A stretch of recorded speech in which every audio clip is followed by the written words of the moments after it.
तुम्ही जर पहिल्यांदाच नोकरीला लागला असाल तर तुम्हाला 15,000 रुपये मिळणार आहे.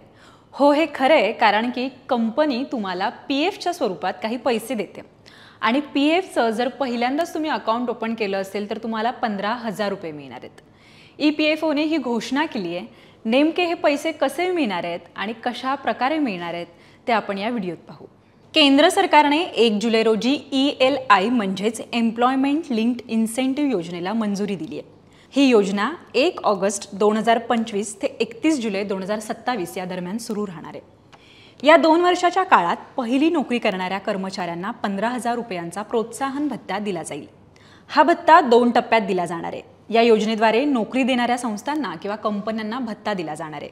1 ऑगस्ट नंतर EPFOच्या पोर्टलवर ज्यांची नोंदणी होईल आणि UN क्रमांक जनरेट होईल त्यांना या योजनेसाठी पात्र धरलं जाईल. पहिल्या नोकरीत जॉईन झाल्यानंतर पहिल्या 6 महिन्यात त्याच कंपनीत कर्मचाऱ्यांना काम करणं अपेक्षित आहे. 6 महिन्यानंतर 7,500 रुपये कर्मचाऱ्याच्या खात्यात जमा केले जातील. ELIचा दुसरा हप्ता 12 महिने नोकरी पूर्ण झाल्यानंतर दिला जाणार आहे.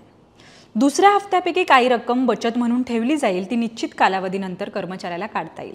तर तुम्ही पहिल्यांदाच नोकरीला लागला असाल तर लगेचच हा जॉब सोडू नका. किमान 1 वर्ष तरी तिथे काम करा आणि 15,000 रुपये मिळवा.